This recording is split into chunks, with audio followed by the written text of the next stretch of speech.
That's all we would talk about. What are we going to put on the menu? What's it going to cost? It was a side gig, just fun, and it turned into something. Just to be able to make him a cheesesteak, never thought that would ever happen. It changes everything.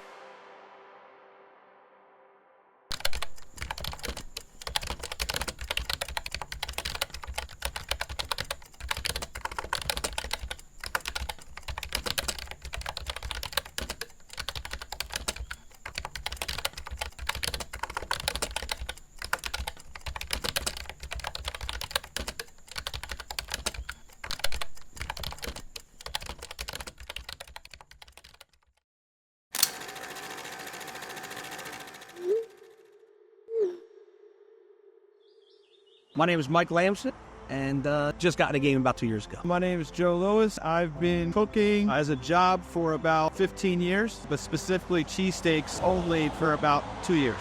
For me, I would say growing up as a kid, I grew up in restaurants. My family owned restaurants. 1, 2 years old, I was running around the kitchen helping cooks or trying to help cooks as a kid in my diapers. Yep. I always wanted to be in the restaurant business. My grandfather was always the one who told me not to get into the restaurant business.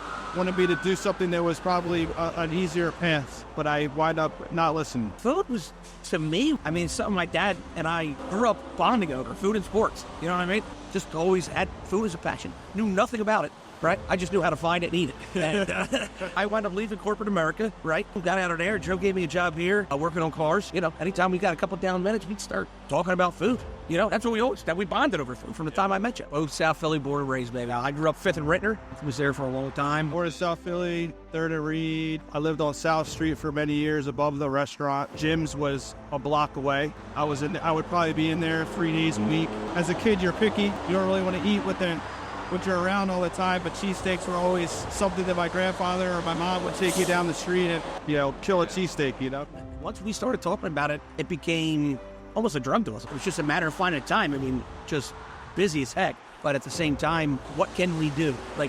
To actually make the dream come a reality. Even if it's just a weekend trip, even if it's just a truck going around the festivals, even if it's just sitting on this hill. It was just a matter of how can we make it rock? And that we never stopped. We never stopped talking about it. Every day it became a conversation. What are we going to need? What are we going to put on the menu? Where are we going to find a truck? It just never stopped, man. It became something to look forward to every day to talk about in a good conversation, you know what I mean? And how we could make this dream a reality. And ultimately we did. And then it got to the point where we were working together side by side. And while we're working, doing automotive stuff the whole time, that's all we would talk about. Same thing said, the name. What are we going to put on the menu? Where are we going to get a truck? What's it going to cost? It just became, like I said, it became an obsession, trying to turn something from that you're constantly talking about into reality. And that's basically when we started hunting for a truck. We found one that was not too expensive in the middle of Reading. It had gunshot holes all through the glass. Did. The good thing is we had an automotive shop where we can, repair the things. So we took something that needed some love and we said, let's try it out. We didn't know if it was going to work or not, if it was going to be a weekend gig, if it was going to be, we had no intentions of ever opening a brick and mortar or completely building it out. It was more or less, let's just do something that we have a passion for and that we love, and let's just see what it does. That's it. I think it was October 22. Yes, it was. It was like the first or second week was when we first opened. It was me, Mike, and one other guy. Yep. When we first opened, if we sold 7 cheesesteaks in the whole entire day, we were excited. We would have Amazon truck drivers that would stop at the light, and we would just make run it out to them. Try it. Just drop it off. Just try to push it. Just try to push it to see if what we thought was really, really good, if it was actually really good, Yeah, we're foodies. We moved out to the suburbs, out of Montgomery County. There wasn't really anything good unless you travel back home. We feel that a lot of times when you're going somewhere to get food, you're not blown away. People have been accustomed to, purchasing stuff that just was okay. So when we built this, we really wanted to make it as we are the customer. We want to put out what we want to eat, One of us was running every day to South Jersey to pick up bread. Just to find the best of the best. Sourcing the best quality meat. We knew that people were going to pay for them if they were pure quality steaks. And that's what we developed. It was none of that just, let's cut corners and try and push quantity. It was all about quality from day one. We didn't care if we blew up. all about quality. People knew where to come get a good steak. And then once they realized where to come get a good steak, that's when we started seeing this could be something. And ever since that happened, we never looked back. Quality control is the biggest thing.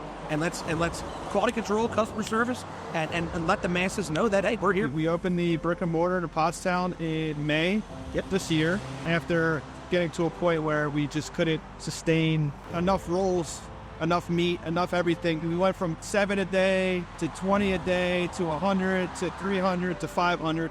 And it just got to a point where we didn't have the room. So the brick and mortar was the only thing that would work. We opened our brick and mortar in May of this year. And then we also built a new trailer that's in Phoenixville, down at the TBD Beer Garden. We didn't expect the growth to be that prominent. It came quick, and we roll with the punches like we always do. We're able to help accommodate the demand that's now out there.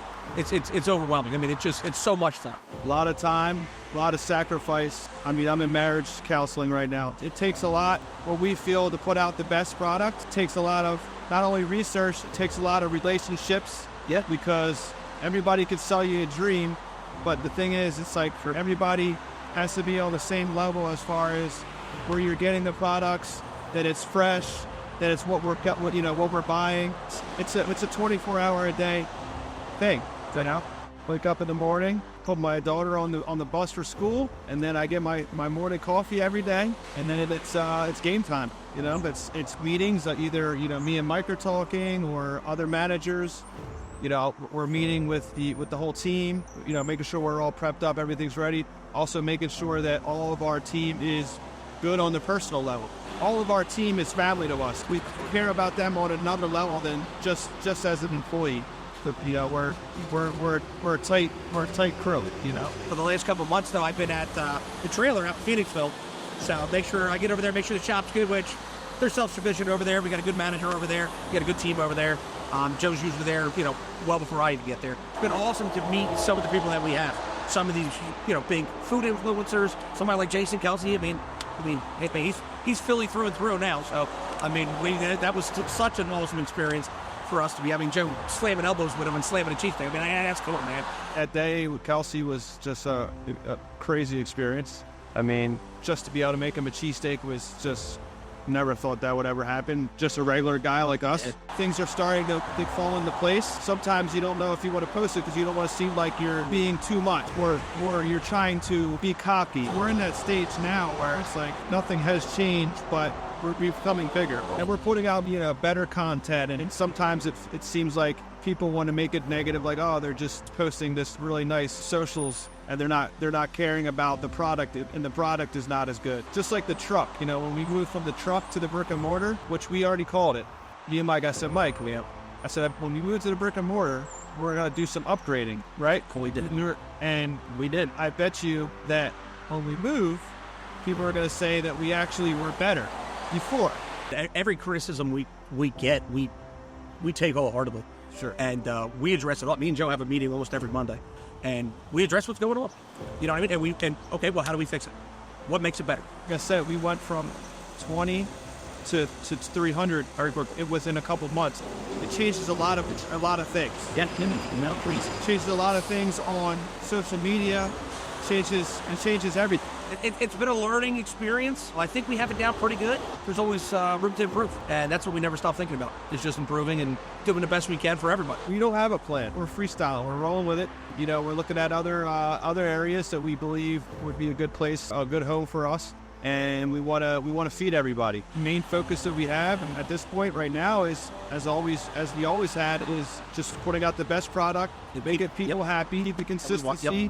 The quality control, maybe, move it along in different areas would be, like I said, where people would be happy that we were there. Yeah, the more we grow, the more relationships we've had. We're just the same guys, man. We're not going to change. Like, we're not, this is us. We're just here to make good food, man.